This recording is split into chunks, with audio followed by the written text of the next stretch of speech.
Hello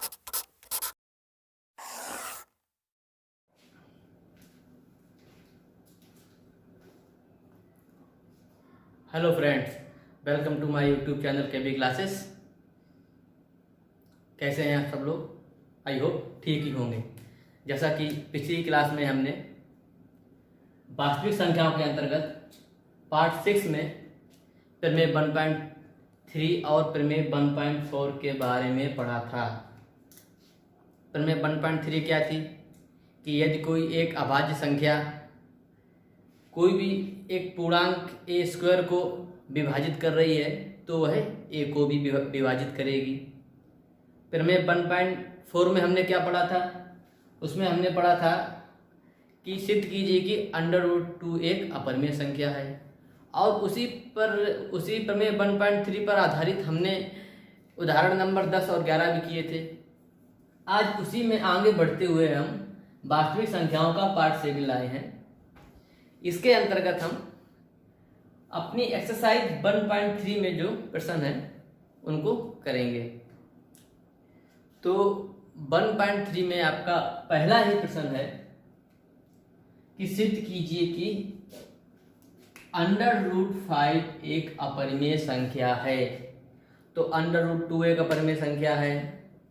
इस type की और भी संख्याएं थी जिनको हमने पिछली क्लास में सिद्ध किया था। तो उसी आधार पर हम √5 को भी एक अपरिमेय संख्या सिद्ध करेंगे। तो इसको हम अपरिमेय संख्या सिद्ध करने के लिए क्या करते थे?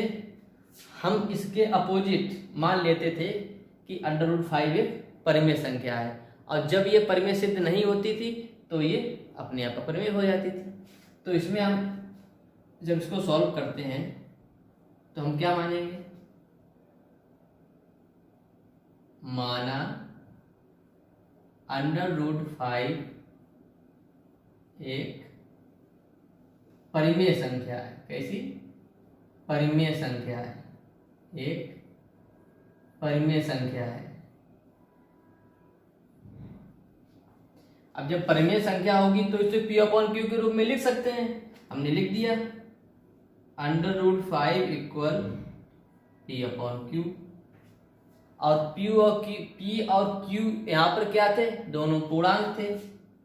तो इसको ब्रैकेट में लिख देंगे,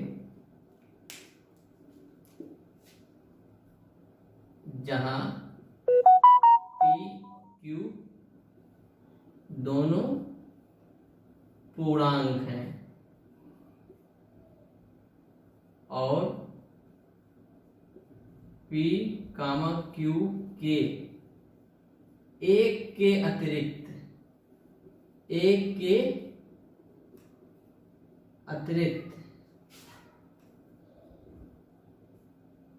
कोई और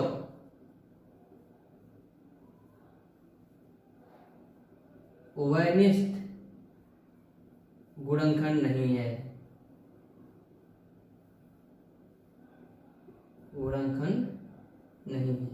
इस बात को लिखना बहुत जरूरी है कि P और Q दोनों पूर्णांक हैं और P और Q के एक के अतिरिक्त कोई और भी उभयनिष्ठ गुणनखंड नहीं है। मतलब कहने का यह है P और Q जो दोनों पूर्णांक हैं हमारे, वो एक से ही कर सकते हैं, एक के अलावा किसी और नंबर से नहीं कर सकते। ठीक है, ना तो 2 से, ना तो 3 से, सिर्फ एक से ही कर सकते हैं। ये एक परिमेय संख्याओं का और रूल है जिसको मैंने पिछली क्लास में आपको बताया था।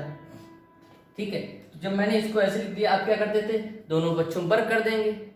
हम दोनों पक्षों में वर्ग करें, और जब भी करते हैं तो दोनों पक्षों में वर्ग करते हैं, एक पक्ष में वर्ग नहीं करते हैं, क्योंकि हमारे क्या दोनों पक्ष फिर क्या संतुलित रहते हैं। इसलिए हम जो भी काम करते हैं दोनों पक्षों में करते हैं। देखा होगा आपने कई प्रश्नों में दोनों पक्षों में एक 4 से गुणा करने पर या दोनों पक्षों में 1 माइनस करने पर, तो जो भी करते हैं वो दोनों पक्षों में करते हैं। इसलिए हम यहाँ पे क्या करेंगे, इससे हमारा क्या समीकरण हमारा संतुलित रहता है, कोई भी फर्क नहीं पड़ता है। ठीक है, तो यहाँ पे दोनों पक्षों में वर्ग करने पर, दोनों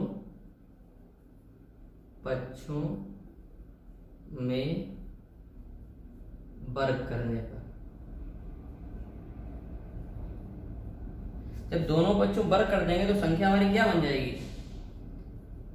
√5 का स्क्वायर हो जाएगा, इक्वल क्या हो जाएगा? ये P²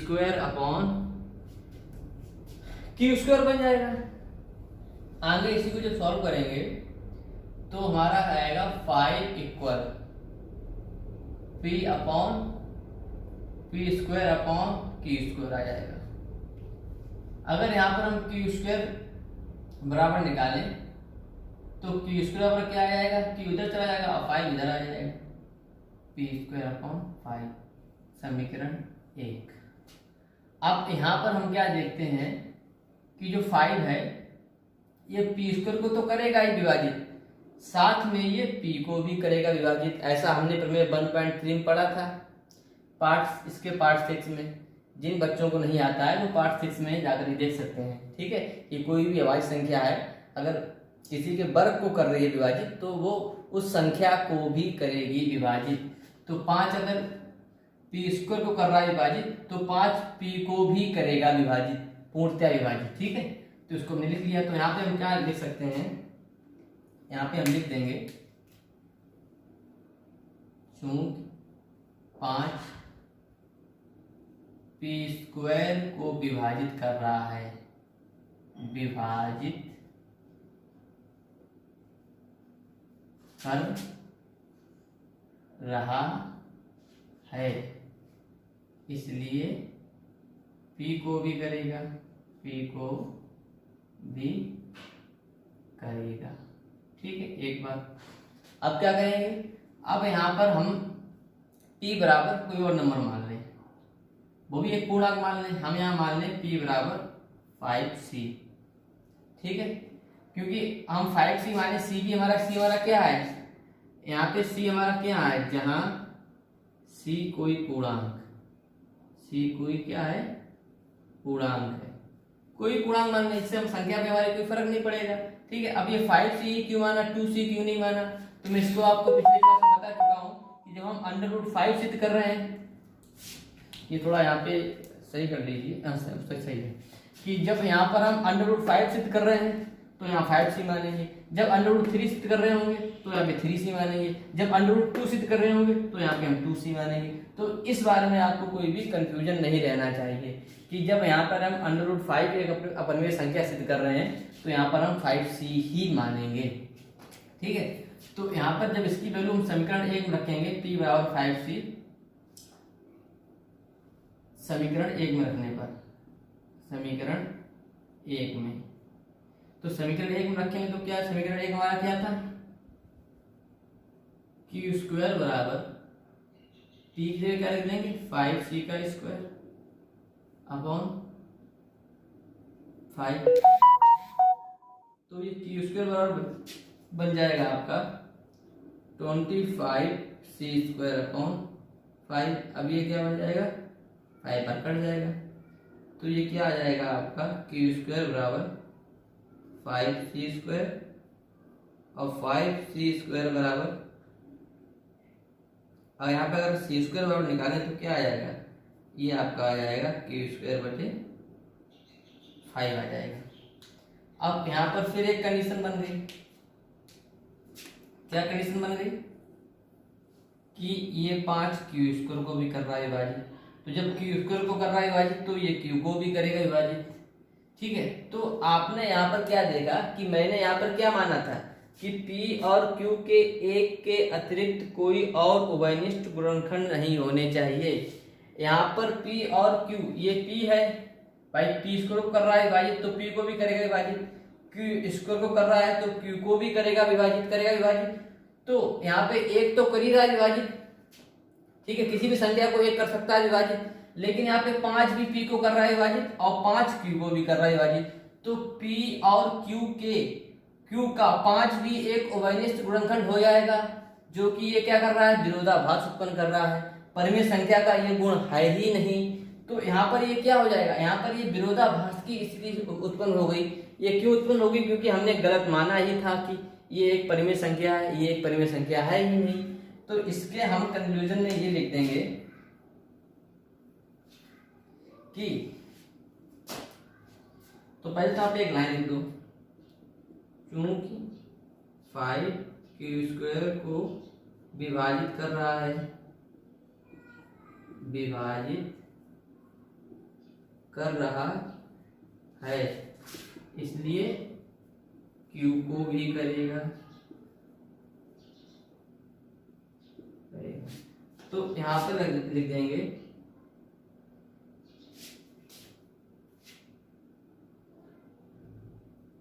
P और Q के एक के अतिरिक्त 5 भी उभयनिष्ठ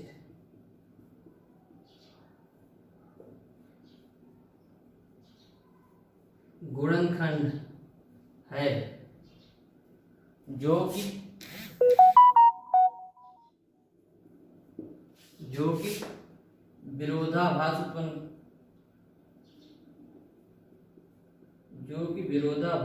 उत्पन्न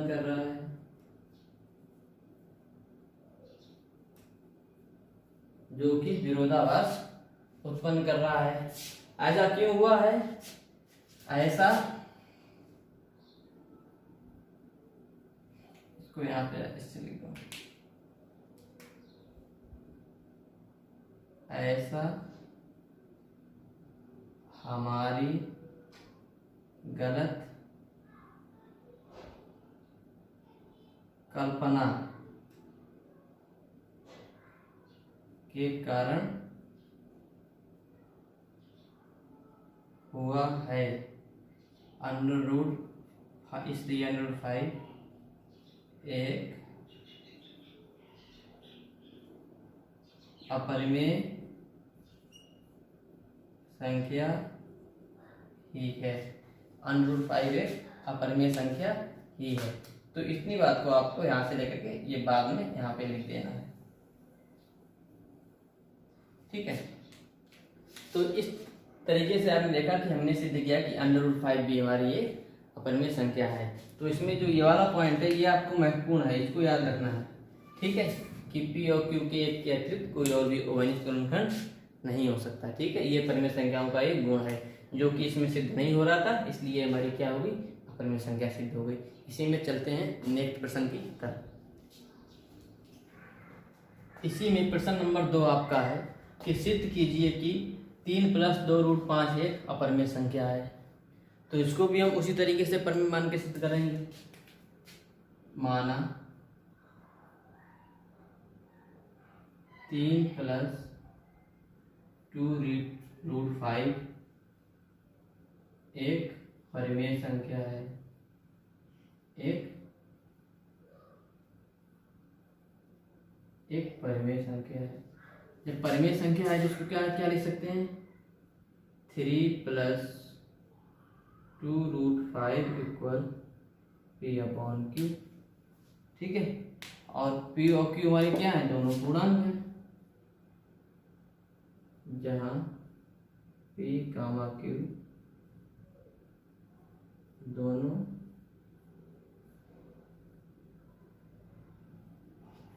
पूर्णांक है, ठीक है। अब देखो इस टाइप के जो प्रश्न आते हैं उनको सॉल्व कैसे करते हैं, कि इसको हम अपरिमेय सिद्ध कैसे करते हैं। इसमें देखिए आप इस √5 को पकड़ लीजिए।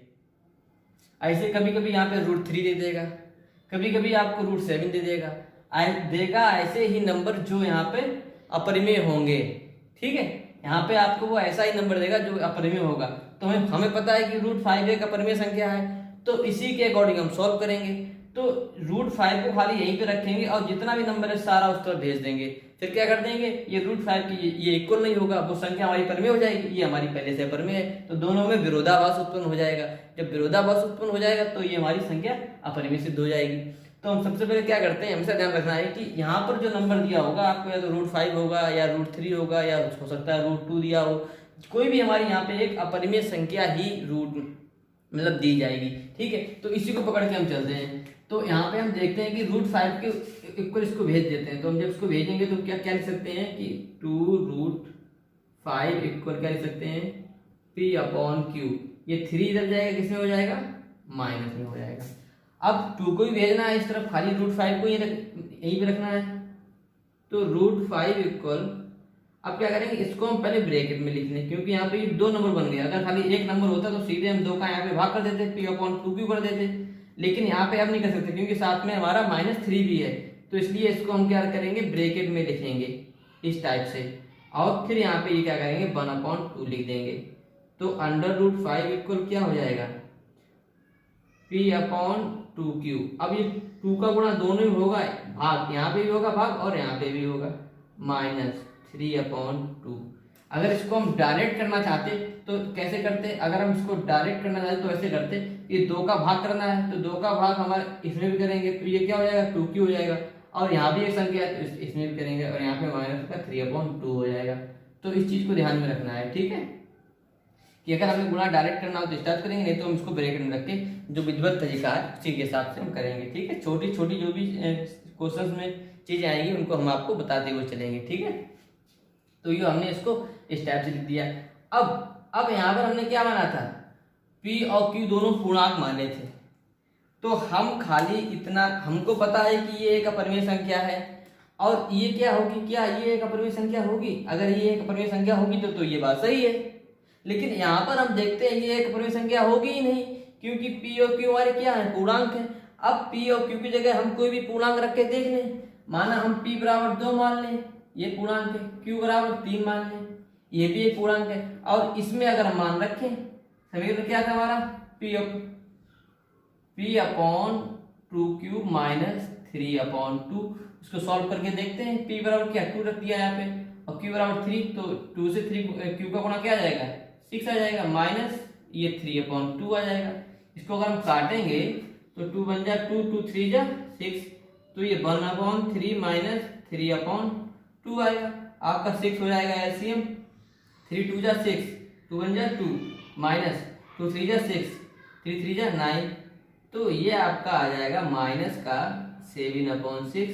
और माइनस का 7/6 क्या होती है, परिमेय संख्या होती है।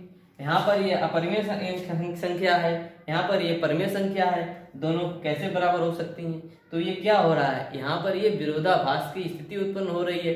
और ये विरोधाभास की स्थिति उत्पन्न क्यों हो रही है, क्योंकि हमने कल्पना ही गलत की थी, ठीक है। आप यहाँ पे कोई भी पूर्णांक रख के देख लीजिए 4 5, ठीक है, यहाँ पे 7 या 8, ठीक है, तो आपको यहाँ पे परिमेय संख्या ही मिलेगी, अपरिमेय मिल ही नहीं सकती, ठीक है। तो यहाँ पे ये क्या विरोधाभास की स्थिति उत्पन्न हो रही है।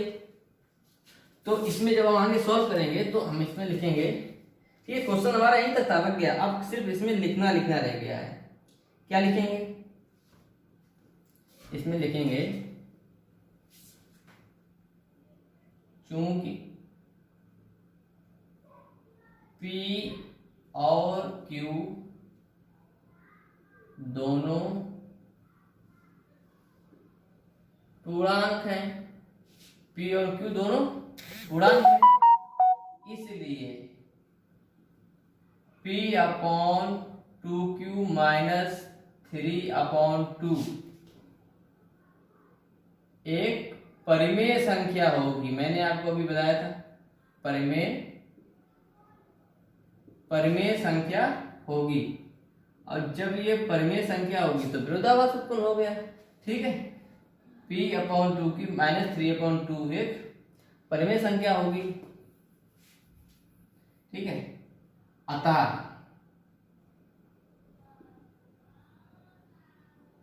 हमारी कल्पना गलत थी, या हमने गलत माना था, अतः हमारी कल्पना गलत थी। 3 + 2√5 एक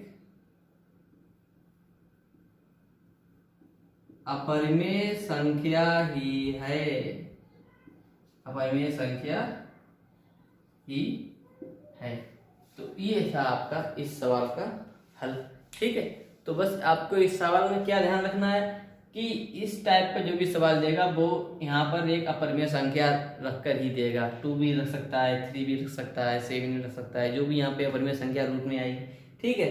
तो हमें क्या करना है, हमें खाली इस 5 को पकड़ना है और बाकी सब इस तरफ भेज देना है, और इस टाइप की कंडीशन बन जाएगी, बनेगी ही बनेगी, इस टाइप कंडीशन आपकी बनेगी ही बनेगी। और जो ये वाला आपका पक्ष होगा राइट हैंड साइड वाला, ये आपका परिमेय संख्या का, और यहाँ पर ये पहले से अपरिमेय संख्या होगी, तो ये भाई विरोधाभास उत्पन्न हो जाएगा, तो इसलिए हमारी कल्पना गलत हो जाएगी। और जब भाई कल्पना गलत हो जाएगी तो हमारी संख्या अपने आप अपरिमेय सिद्ध हो जाएगी। ठीक है, तो अब चलते हैं इस एक्सरसाइज के नेक्स्ट प्रश्न की तरफ।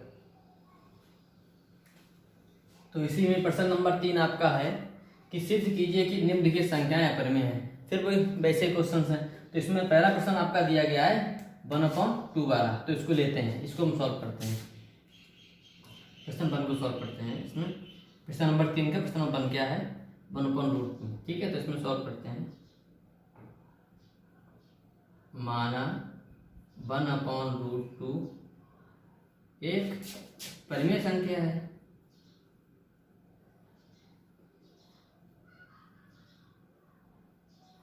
परिमेय संख्या है तो इसको क्या कर सकते हैं 1/√2 इक्वल क्या लिख सकते हैं P/Q लिख सकते हैं। जहां पर क्या है, जहां P, Q दोनों पूर्णांक हैं। ठीक है, P, Q दोनों हमारे क्या हैं, दोनों हमारे यहाँ पर पूर्णांक हैं। तो यहाँ पे दोनों हमारे पूर्णांक हैं।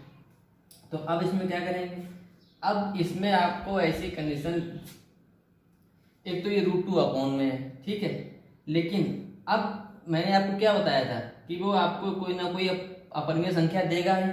तो यहाँ पर उसने आपको √2 अपरिमेय संख्या दी। अब आप √2 को खाली ऊपर √2 कैसे लिख सकते हो ये बताओ। ठीक है, ये √2 इक्वल कैसे लिख सकते हो। आपने पढ़ा है कि परिमेयकरण के बारे में पढ़ा है। अगर हम इस √2 का परिमेयकरण करते हैं, मतलब √2 का नीचे और ऊपर अंश और हर में दोनों तरफ क्या करते हैं गुणा करते हैं, तो ये √2 कहाँ पहुंच जाएगा ऊपर, और नीचे वाला क्या बन जाएगा 2, और उस 2 को फिर हम इस तरफ भेज देंगे। तो हमारी कंडीशन पहले ऐसी बन जाएगी। तो यहाँ पर हम क्या करेंगे √2 का परिमेयकरण कर देंगे। ठीक है, √2 का परिमेयकरण करने पर, परिमेयकरण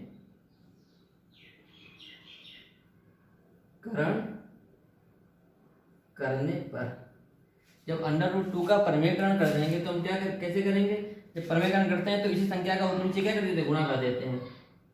तो 1 × √2 अपॉन √2 मल्टीप्लाई √2 हमारा पहले से था ही, और √2 का मूल्य से हमने क्या कर दिया गुणा कर दिया, इक्वल P/Q। इसको जब सॉल्व करेंगे तो सॉल्व होके क्या आएगा, ये आएगा हमारा 1/√2 का मल्टीप्लाई √2 ही होता है अपॉन में √2 और √2 मिलकर क्या हो जाते हैं 2 बन जाएंगे, इक्वल क्या आ जाएगा हमारा P/Q आ जाएगा। अब देखो कंडीशन आ गई। अब क्या कर देंगे, इसको हम √2 इक्वल, अब इसको ये एक्स्ट्रा यहाँ पर तो इसको इस तरफ भेज देंगे, तो इधर ये साथ में मल्टीप्लाई हो जाएगा P के साथ में, तो 2P/Q हो जाएगा। अब इसमें हम क्या देखते हैं, इसमें हम ये देखते हैं कि ये वाला पक्ष तो हमारा अपरिमेय संख्या है, और इस वाले पक्ष को अगर हम सॉल्व करेंगे, P और Q दोनों पूर्णांक हैं, कोई भी पूर्णांक हम यहाँ पे रख लेंगे, इसको सॉल्व करेंगे तो ये हमारी परिमेय संख्या ही आएगी। तो ये क्या हो रहा है, एक तरफ परिमेय संख्या है, एक तरफ अपरिमेय संख्या है, तो विरोधाभास उत्पन्न हो गया। जब विरोधाभास उत्पन्न हो गया तो संख्या हमारी अपरिमेय अपने आप हो गई। ठीक है, तो इसमें लिख देंगे, क्या लिखेंगे, चूंकि P, Q दोनों पूर्णांक हैं, क्या है P, Q दोनों पूर्णांक हैं, इसलिए 2P/Q एक परिमेय संख्या होगी।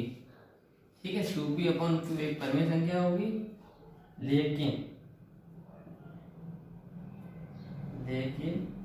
√2 एक अपरिमेय संख्या है, अपरिमेय संख्या है जो विरोधाभास है, जो विरोधाभास है, जो विरोधाभास है। अतः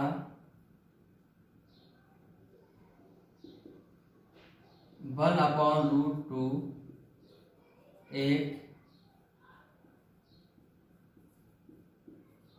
अपरिमेय संख्या ही है। ठीक है, तो बता पूर्व में मानी कल्पना गलत थी और ये हमारी एक अपरिमेय संख्या ही है। तो इतनी सी बात आपको इसमें देखनी है। ऐसे ही इस टाइप का प्रश्न मैं आपको एग्जाम्पल में करा चुका हूँ। इस टाइप के प्रश्न मैंने अभी आपको कराया था इससे पहले। ठीक है, तो ये दोनों प्रश्न आप लोग अपने आप करेंगे और कमेंट में बताएंगे। ठीक है, तो चलिए फिर फ्रेंड्स, एक्सरसाइज 1.3 आपकी फिनिश होती है। मिलते हैं नेक्स्ट क्लास में नेक्स्ट पार्ट के साथ में। तब तक के लिए take care and good bye.